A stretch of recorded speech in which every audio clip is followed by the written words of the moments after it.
Wednesday show. Wednesday show. Wednesday show. I don't know if you can hear me or if you're even there. Somehow Dracula came in, so here is a little scared. Boo. I don't know what I'm doing, but I'm waiting here for you. So everyone throw out your right then left foot shoe. It is now Wednesday. Come and join me. And if you do not, well, the show is free. So good. Oh, there we go. We got people coming on. Hi there. Hello, hello. Hoopty, hoopty, hoopty doo. I have friends going to hoopty doo. Was it today? Maybe tomorrow. But I'm friends with them on the My Disney Experience app, and it popped up, and I was like, wait a minute, am I going to hoopty review? And I was very confused for a few minutes because I do have friends who are literally coming in town this very second right now.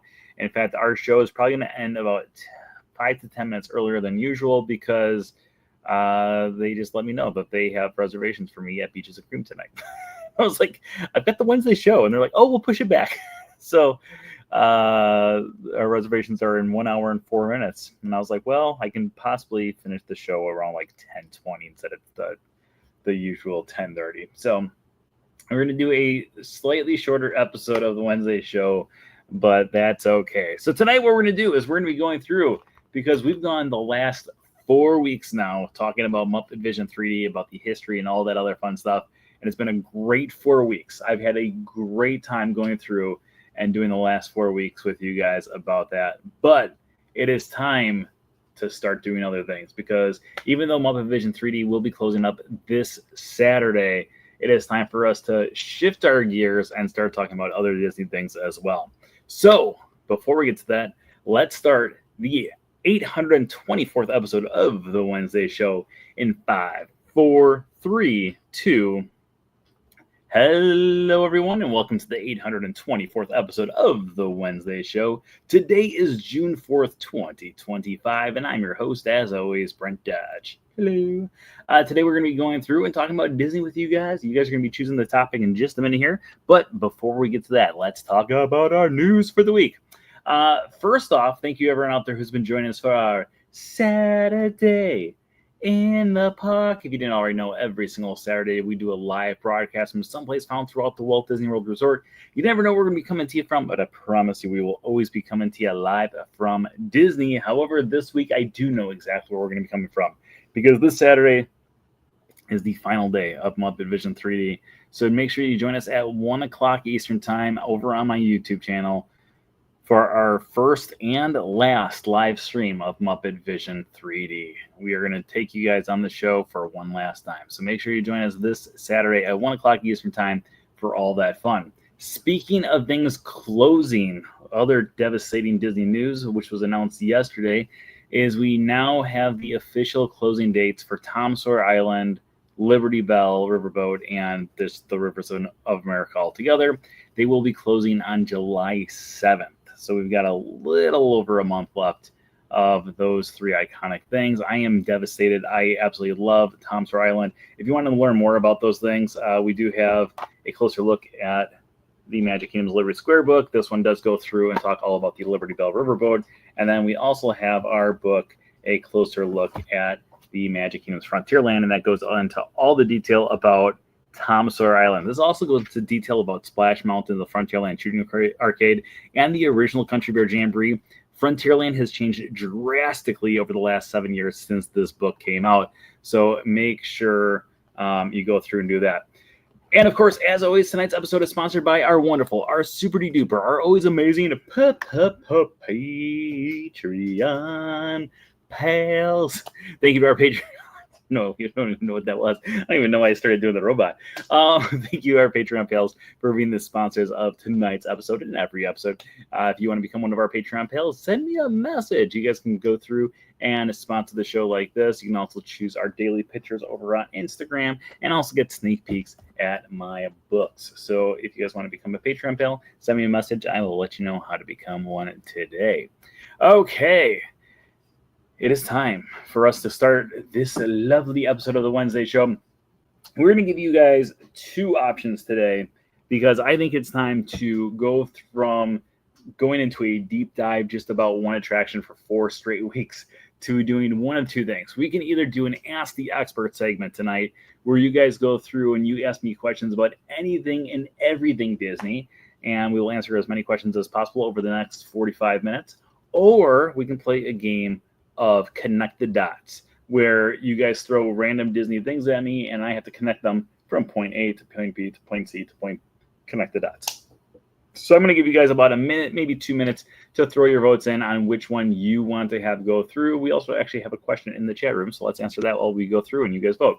Did the book get found? Not, at least not that I've been told yet. I did go over there around 4:30 today. So for those of you guys who do not know, I hid this book, not this book, but a copy of this book, A Closer Look at the Magic Kingdom's Frontierland, inside one of the caves at Tom Sawyer Island. I show exactly where I hid it. I hid it there yesterday after they made the announcement about Tom Sawyer Island closing up.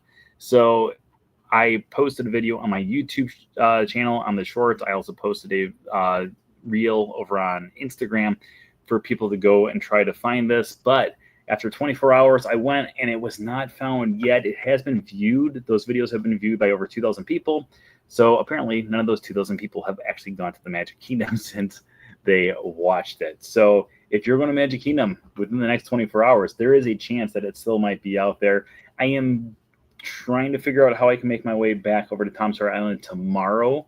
I do have friends in town, like I said, and they are going to Epcot tomorrow. They want me to join them at Epcot. So I want to swing over to Tom Sawyer Island just to see if the book is still there or not. But we'll see. We will see. Okay, so your two options tonight is either the Ask the Expert segment where you guys go through and ask any and all questions about anything and everything Disney, or the Connect the Dots where you guys throw random Disney items at me and we have to connect them from point A to point B. Both of them are actually two of my favorite segments. You guys have about 30 seconds left to throw your votes in. We do have a few people who are already out there voting.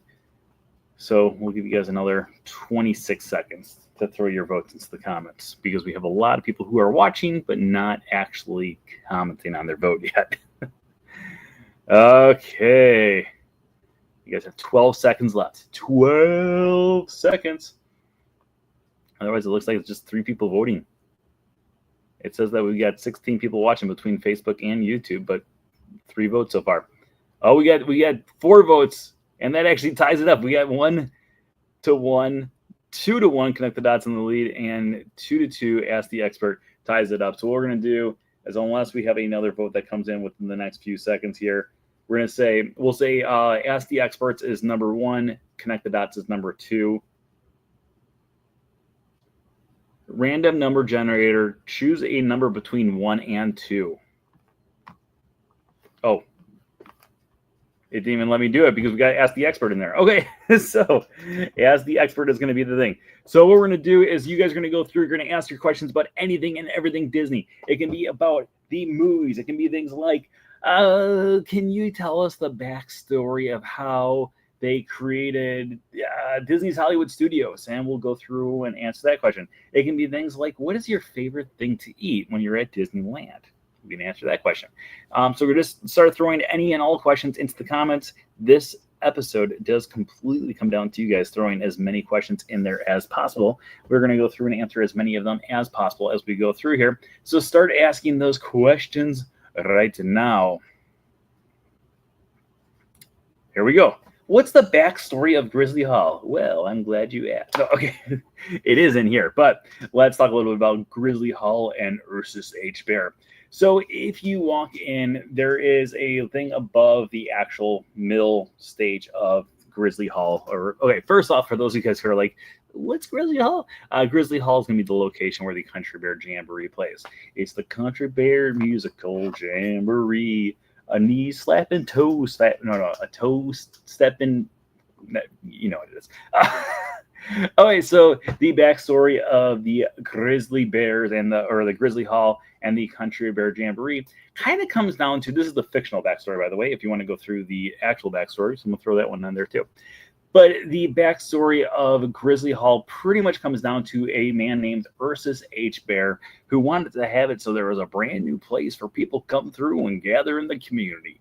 And when he came through and did this stuff, he created Grizzly Hall. Now, Grizzly Hall is the home of the world famous Country Bear Jamboree. It has been the home to other acts as well throughout the years, but you also have to remember that our storyline here at the Country Bear Jamboree does take place in the late 1800s / early 1900s, is around where these country bears are originally supposed to be, but that has been slowly changing as we've gotten things like Tiana's Bayou Adventure opening up, along with in the very near future, or not near future, but in the future, we are going to have a Cars themed attraction as well. So now our storyline is starting to go a little bit further, and that is also why we have it so the the Country Bears are going through and starting to sing more modern classics like A Whole New World, Fixer Upper from Frozen, etc., because now they are more of a modern bears living in a frontier type situation.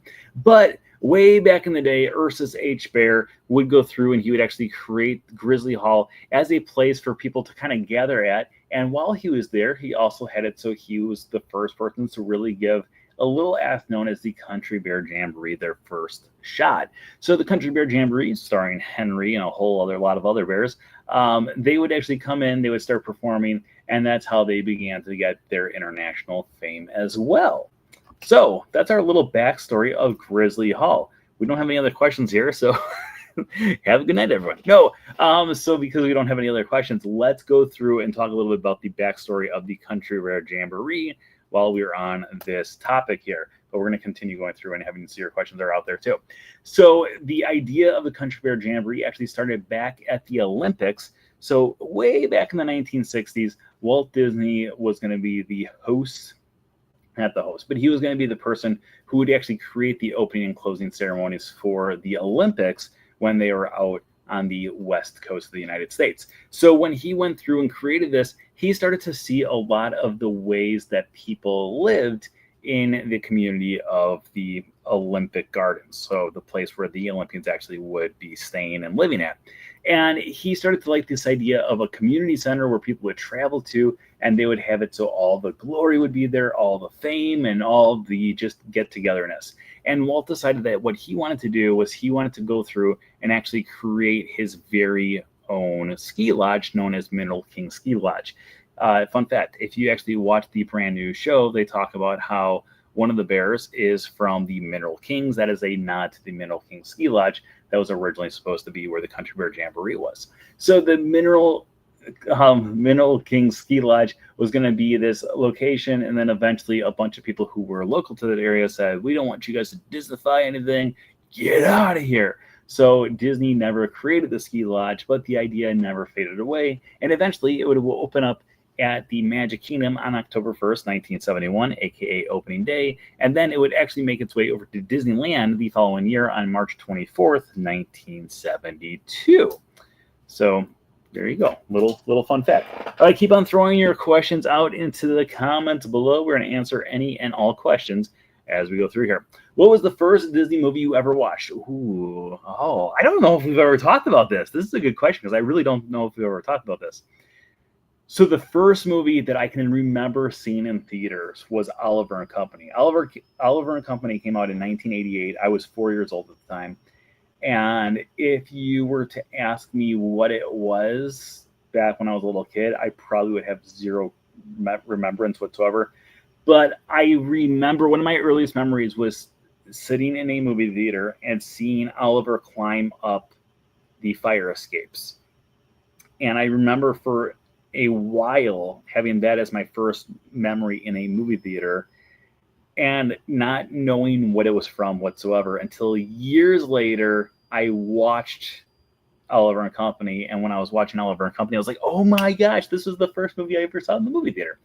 I saw Little Mermaid in the movie theater. I saw The Rescuers Down Under the following year, and then eventually would get into pretty much every Disney movie when it would come out. I would see pretty much opening day or close to it. And then around the same time, I was obsessed with the Teenage Mutant Ninja Turtles, so I would watch every single Teenage Mutant Ninja Turtles movie that came out in theaters. I vividly remember seeing the second one and the third one in theaters. The first one, I kind of have a few memories, but not quite as much. But I do remember watching The Rescuers in theaters too. If you guys, here's my Rescuers corners up here. This is Madame Medusa on a mug. Wait a minute. This right here is from Rescuers Down Under. Over here is a picture of Bernard and Bianca that my mom cross-stitched. We got a lot of, this is all a lot of. But the Rescuers came out in the late 1970s, but they did re-releases way back in the day. And I remember going to see The Rescuers and The Rescuers Down Under in the theaters. One of them was for my birthday. I think it was like my 7th birthday. Could be wrong on there. Could be a 6th birthday, somewhere around there. Doesn't really matter. But yeah, that's the first movie I remember seeing in theaters with Oliver and Company, though. My first Disney movie was that I can really remember watching over and over and over and over again was The Love Bug, aka Herbie the Love Bug. Hence my car, Herbie the Love Bug. Ever since I was a little kid, I always wanted to have Herbie the Love Bug. I was obsessed with not just The Love Bug, but I was obsessed with all of the Herbie movies. And Herbie was the first one I probably ever watched at home, and then my first one in theaters would have been Oliver and Company. Good question. That's a really good question. I don't think we've ever talked about that before on here. As always, if you guys have any questions out there, throw your questions into the comments. We're going to answer any and all questions as we go through here. Do you know any cool things about The Emperor's New Groove? Yes, I do. Let's talk a little bit about The Emperor's New Groove. Okay, so first off, The Emperor's New Groove was a fluke. And the way that I mean that is that the original idea was it was going to be a darker film. And then it switched into a completely different film, and then that switched into a completely different film. So essentially, let's talk a little bit about this. Because back in the late 1990s, Disney was hitting home run after home run after home run. And it was kind of miraculous because from 1989 with The Little Mermaid all the way through Tarzan, every single movie was insanely successful. And then in 2000, we got our first not as successful film in the form of Fantasia 2000, which would have released on December 31st, 1999 / January 1st, the year 2000. And all of a sudden, Disney started to go into this little slump because they weren't really sure what the next steps of the future were, mainly due to the fact that in 1995, Pixar would release Toy Story with, Disney actually distributing it. But when they created Toy Story, all of a sudden the idea of computer animation became the forefront of everyone's mind. So when that became the forefront of everyone's mind and everyone's saying, oh my gosh, we need to do the next big thing, Disney was saying, well, we're doing these great little hand-drawn animations. And they decided the way they could kind of switch things up was to go through and start to tell more original storytelling and more unique things, thinking that maybe if people realize that they're creating a brand new story opposed to things like Tarzan or Mulan or Pocahontas, things that they had done throughout recent times, maybe people would be more interested and want to go see this brand new movie. So they started to throw out all these different ideas of a movie that dealt with an emperor. Now, the idea originally was going to be that the emperor was going to be this bratty guy, and then eventually he would change to the good because he met a villager. But the idea of him turning into a llama was not there from the start. It actually kind of started to evolve in there. And then Yzma and Kronk were just kind of flukes that just happened as the time would go on. My personal favorite, I love Kronk. I think Kronk is one of the greatest henchmen. He is the greatest henchman in the history of Disney animation. He is just the greatest. I just absolutely love him. But everything that was thrown out there's this amazing piece that I read about 4 or 5 years ago by Don Hahn. Don Hahn is the guy who's the producer of things like Beauty and the Beast, Emperor's New Groove, and so many other things. He went through and he created this entire piece years ago about how the Emperor's New Groove was created, and it's just amazing that it's just like this kind of fluke where nothing should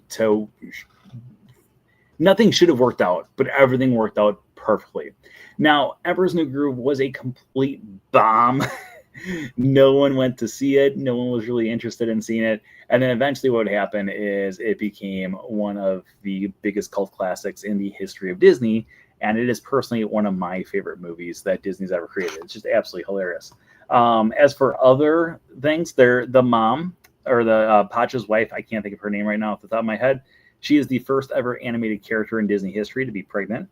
Little fun fact there for you. What are the other ones? Is there anything else that's really cool about it that we can point out? I think that might be the only one that's really popping out in this front of my head. I like that question a lot, though. Emperor's New Groove, just amazing film. I want to go back and watch it right now.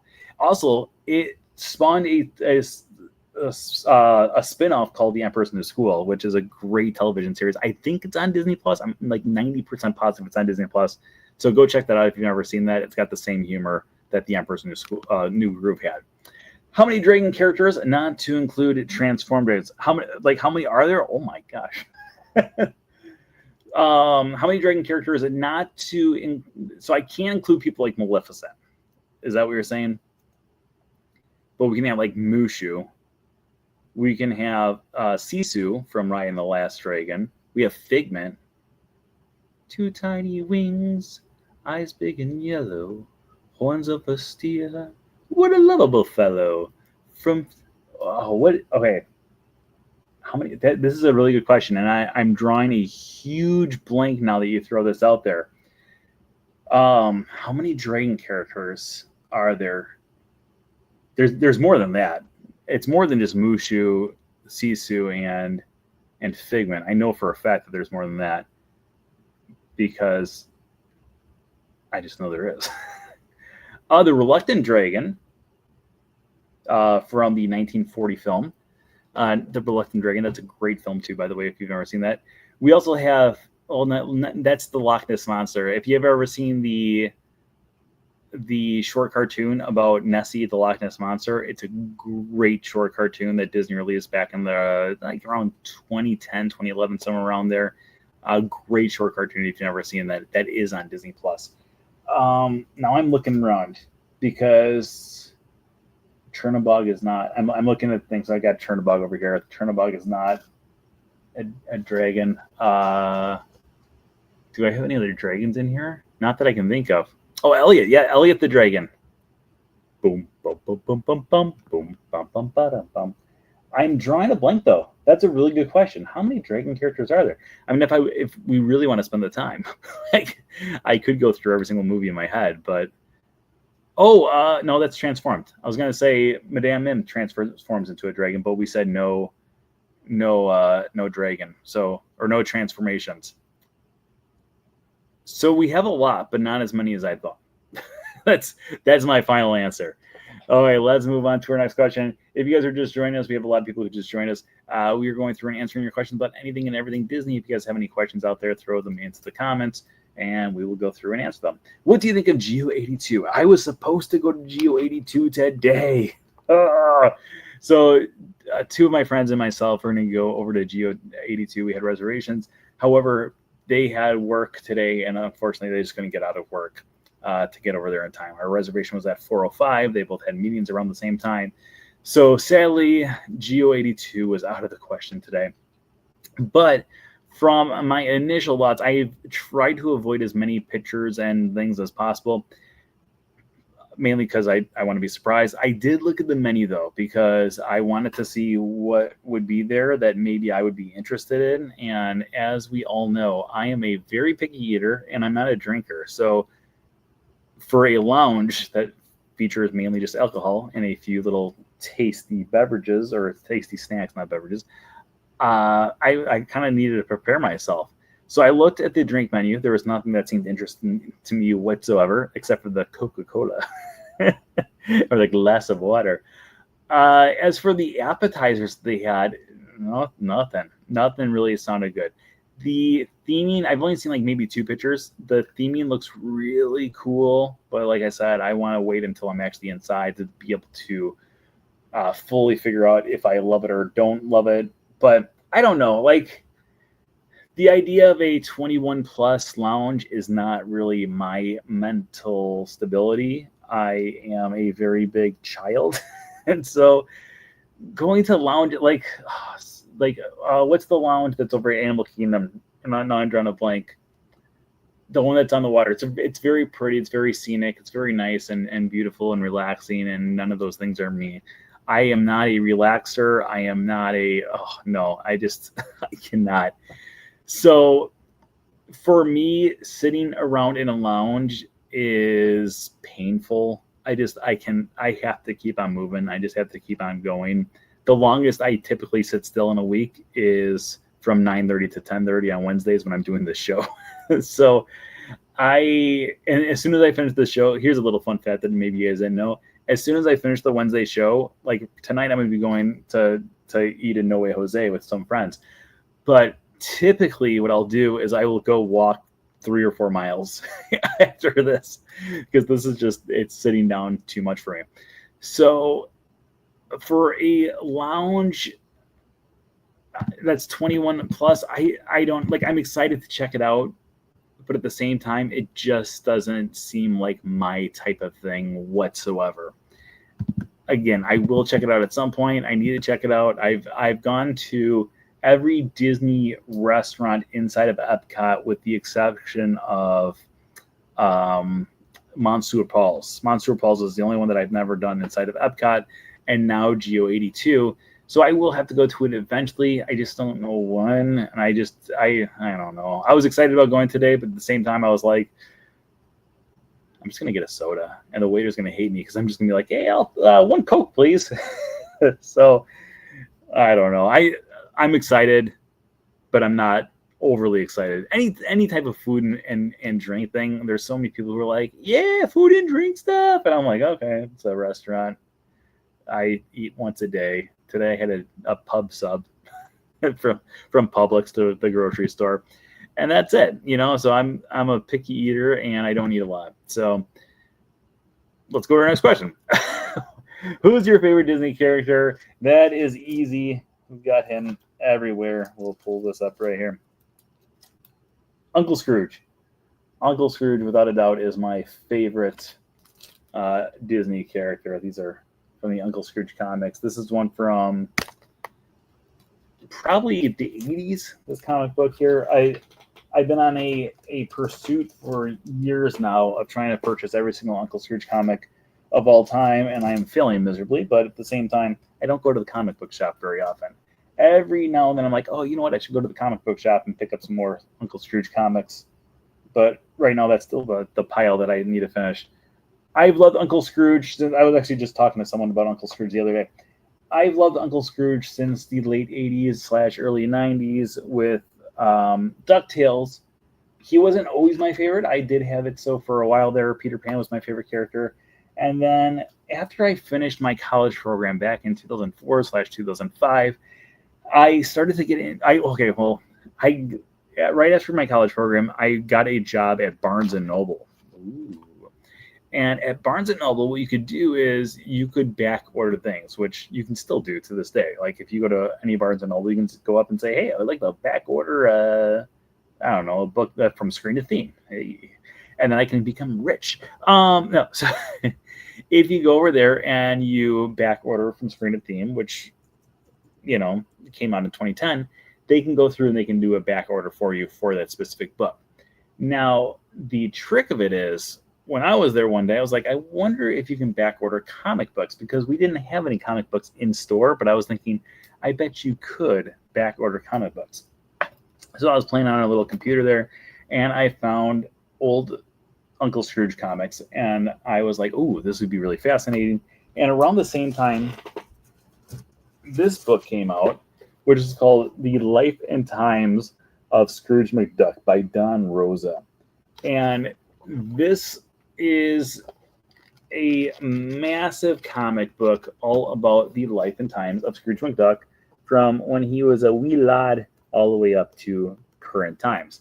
And it goes all the way up until the minute that he meets, well, not meets, but is reunited with Donald Duck. And then also it's the first time he ever meets Huey, Dewey, and Louie. And I read this book, and when I read it, I became enamored with Scrooge McDuck. I had always loved him in DuckTales. I had always loved him in just general Disney knowledge. But at the same time, going through and seeing his entire backstory unravel like that, I was like, this is one of the most impressive backstories that any Disney character has ever had. And so I became more and more interested in Scrooge McDuck, and I started going through and learning more and more about his backstory and little side quests and everything about him. It's just completely fascinating to me, because when you look at characters like Mickey Mouse, we don't really know the backstory of Mickey Mouse. Like, yes, we know who Mickey Mouse is, but he doesn't have this elaborate backstory on how he became a national icon. For this book and Scrooge McDuck, you can actually go through and track his entire history. So unless it's like a movie about a character, we don't ever get into like the whole backstory and the whole story of the character. But with Scrooge, especially when it comes down to like just main characters like Donald, Goofy, Pluto, etc., none of them have like a huge elaborate backstory, with the exception of Scrooge McDuck. And I think that's just what makes me love him so much. Good question. Okay, let's keep on going through. If you guys are one of the people who are just joining us right now, we're going through and answering questions about anything and everything Disney. Throw any and all questions out there, and we'll go through and answer all of them. Okay, what is the lore of Pepe the King Prawn? I love Pepe the King Prawn. So we actually talked a little bit about Pepe the King Prawn last week, or maybe it was 2 weeks ago when we were doing our Muppet Vision stuff. But Pepe the King Prawn originally was supposed to be like a one-off character. He wasn't supposed to be anything completely he wasn't supposed to be anyone who was going to be like insanely special. He was just going to be a character that we would all meet every now and then. And then eventually what would happen is, in a movie that came out in 1998, 1999, somewhere around there, there was a Muppet movie called Muppets from Space. I think it was 1999. It was called Muppets from Space, and Muppets from Space put Gonzo and Pepe and Rizzo together. And when Pepe started to join those other two, they realized the full potential of his comedic ability, and he completely took off. So, also, fun fact, I have met Pepe, the actual Pepe. Well, I didn't meet him, but I was like a foot away from him. So, if you have been around for quite some time, way back in the day, we did the official D23, the Great Disney Scavenger Hunt back in 2011. We participated in it, we won it, and it was a run and search and find and trivia all around Walt Disney World throughout all 4 parks. We beat out, I think it was like 275 teams or 575 teams. There's a lot of teams. And we won all of it, and after we won, we actually got to go on the inaugural cruise for the Disney Fantasy. And while we were on there, it was us and a lot of like celebrities. We were there with, some human celebrities, which I didn't care about, but I did care about the Travelocity. Romy Denome was with us. I was freaking out every time. He came out of the water with his handler with scuba gear on. It was the funniest thing ever. And then also we had Pepe. Pepe was there, going back to our question. Pepe the King Prawn. He was there, and he was doing things because on board they have it. So there was the Muppets game, and part of the Muppets game has Pepe. So Pepe would go through, and he would actually kind of do these interviews in front of the different portals. And because of that, I got to see him. I was like a foot away from him, but I never actually got a picture with him. I kind of wish I would have gotten a picture with him at some point, but okay, let's go to our next question here. Name all the Country Bear Jamboree cast, including non-bear animals. Okay, well, we got Henry. There's Zeke and Zeb and Ted and Fred and a bear named Tennessee. We also have, okay, I'm gonna forget some now. Now that you're asking me this. You have Baby Oscar. You have Trixie. You have Bunny, Bubbles, and Beulah. You've got, what's the piano guy's name? Gomer. You've got Ernst on the fiddle. You've got Big Al. I should have started with Big Al. He's like the most famous. Rufus is a new character. He's on Spotlight. You got Sammy, who is the raccoon. I'm sorry, I'm like in the room right now. I'm like not in my head. I'm in the room right now and I'm pointing to different spots. You got Shaker, who now has a new name. You've got Buff, Melvin, and Max. And I'm missing one, and I'm just trying to think of who I'm missing. Who am I missing? Oh, wait, I'm missing Teddy Bear. And I'm missing two more. I'm missing the little guy who sings A Whole New World now. And I'm missing Liver Lips, who's now known as Romeo. Oh, Shaker. Yeah, Shaker's still his name. Oh, I know. It's the little guy's name. I'm missing one. I can't think of who I'm missing. I can see his face. I just can't think what his name is.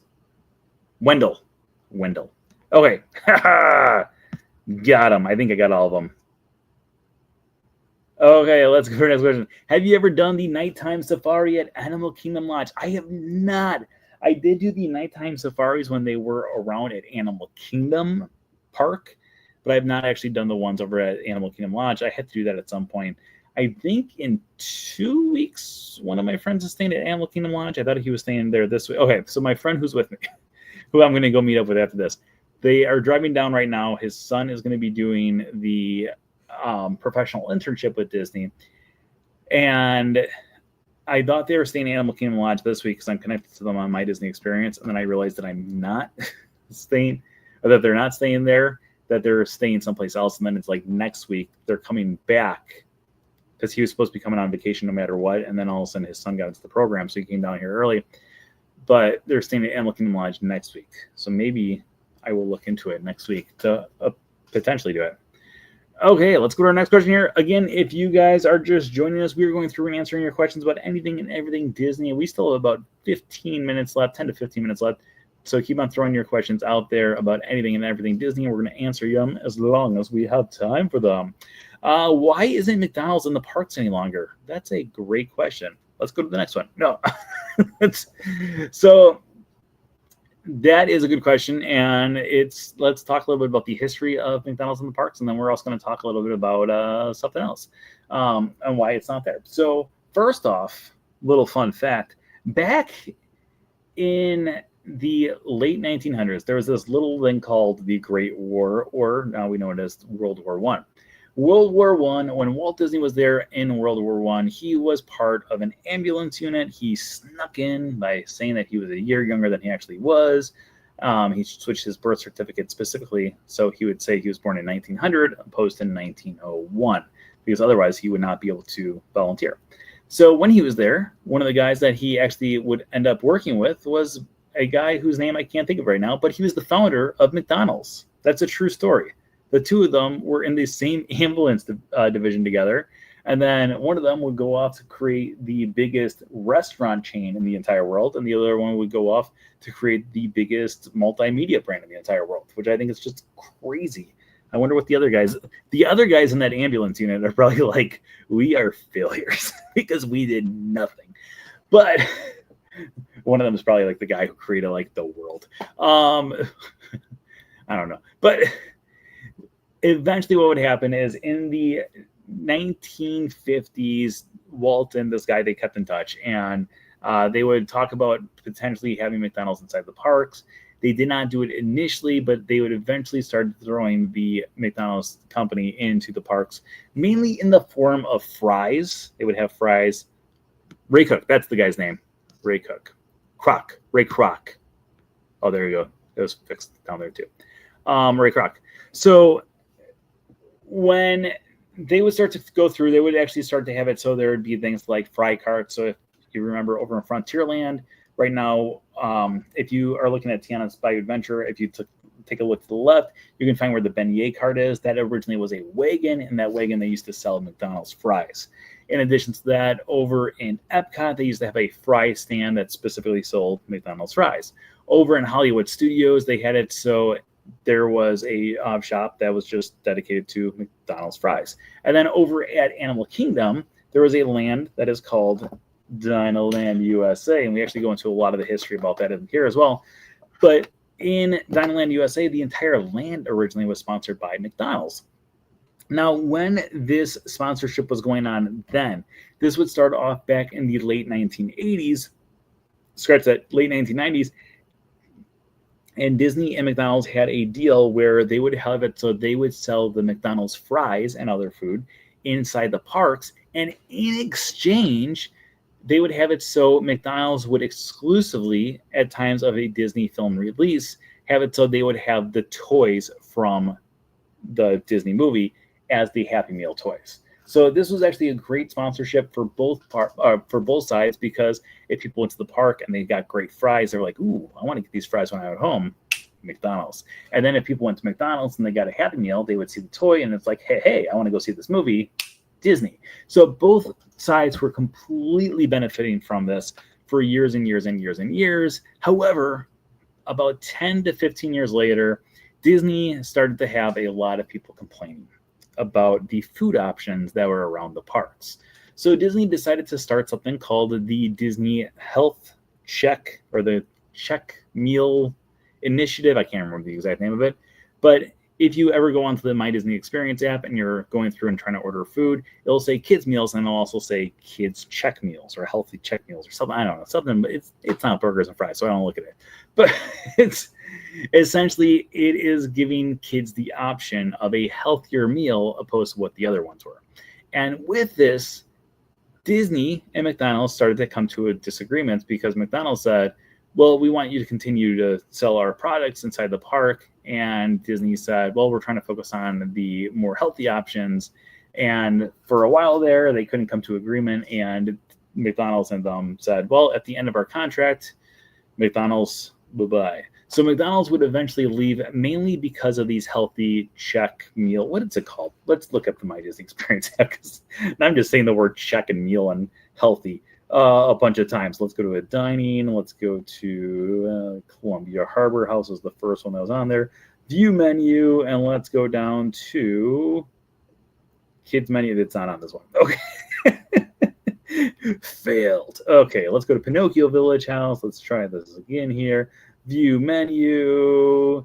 We got entrees. We got plant-based. Kids Disney check meals. That's the name of it. So a Disney check meal. And so because of that, McDonald's and Disney decided that they're going to part ways after years and years and years of a contract. However, for quite some time there, McDonald's would not even carry they would not carry Disney toys as their Happy Meals. And then eventually what would happen is Disney would be celebrating the 50th anniversary of Walt Disney World, and they said, hey, we have an idea. Maybe you should bring us back. And they did, and everyone was overcome with joy. Yay. And I ate a lot of McDonald's. Pepe is the best. Juan Stain's most. What's character that has the most voice actors? What character has the most voice actors? Ooh.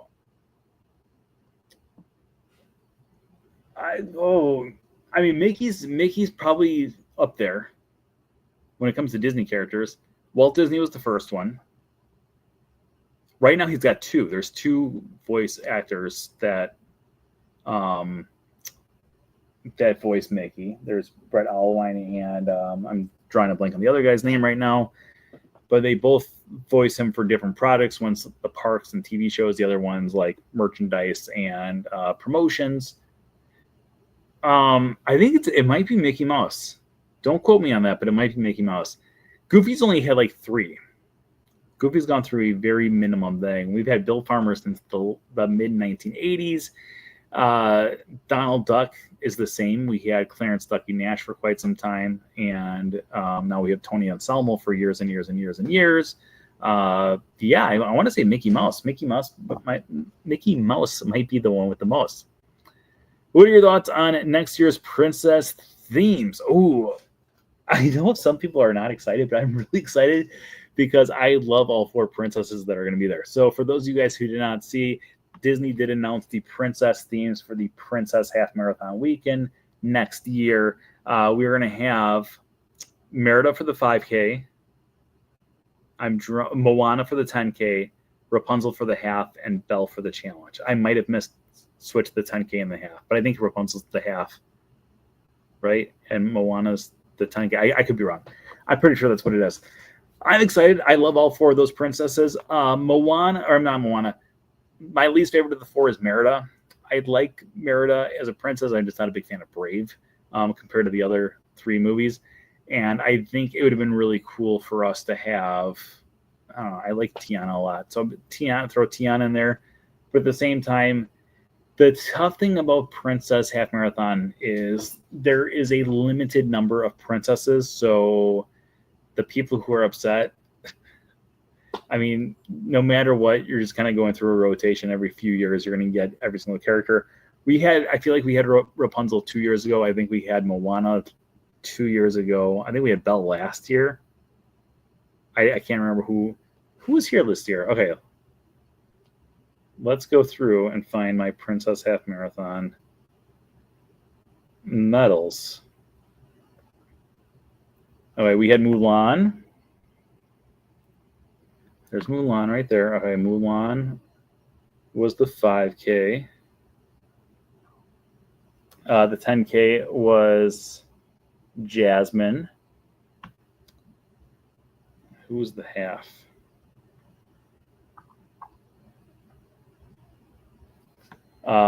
Snow White was the challenge. And then Aurora was the half. So at least the nice thing is we're going to keep on going through. You're going to have it so I feel like some princesses are just always going to be teamed up together. I feel like Cinderella, Snow White, and Aurora just always kind of happen to be together. But yeah, I'm excited. I don't know. I just like to run. I like to do the races and meet all the characters. Piston Peak is going to be great. So excited they are adding so much water to that area. I'm excited about that too. I was very worried about the lack of water in the original concept art, but the water that they added in this new concept art has me a little bit more excited. Okay, we are getting closer and closer to the end of the episode. Like I said, we're going to be doing a shorter episode because my friends got us reservations for Beaches and Cream in 15 minutes. So let's go through. I live like 10 minutes away, so we're good. Let's go through and answer one more question before we wrap up tonight's episode here. So one more question. This is going to be our last question for the evening. Can you show us your favorite Disney prize possession? You want me to show it to you? Oh, there's a few things. There's a lot of things. I have a lot of stuff here. Let's do it. Let's do the most unique one. Okay, 1 second here. We gotta get it off the wall. It's on the wall. So this one was given to me by my friend who was around. Let's get this off the wall here. We have shown this before. This will not be the first time that you guys see this, but it's massive. So I had a friend who was a cast member at Magic Kingdom in 1972, but his first trip to Magic Kingdom was in November of 1971. And I'm very lucky that he was able to get not just one for himself, but 2 for his future friend. Opening day park maps. So this is this is not the ones they sold for the fit. I should have brought that over because I bought one of those specifically to show the size difference. The one that they sold for the 50th anniversary is like half the size. But this is an actual authentic opening day map from 1971 of the Magic Kingdom. It's been hanging on my wall for about 10 years now. Might be 13 or 14 years, actually. But I think might be my favorite one. I find myself looking at this one quite often and just looking. I mean, like no Space Mountain, no Big Thunder Mountain Railroad. It just kind of it blows my mind. But I think that might be my favorite. Okay, but I got a 10-minute drive ahead of me to get to a reservation that starts in 15 minutes. So we're going to be wrapping up tonight's episode of the Wednesday Show right here. As always, thank you everyone out there for joining us. Oh, wait, no, as always, tonight's episode is sponsored by our Patreon pals. If you want to be one of our Patreon pals, send me a message. I will let you guys know on how to become a Patreon pal. I think it's patreon.com/Brent Dodge or from Screen of Theme. I can't remember which one. Try both of them. You'll find it. But thank you for joining us once again this week. I hope you guys are all having a great day. I hope you learned something new. I hope you had some fun and all that other fun stuff.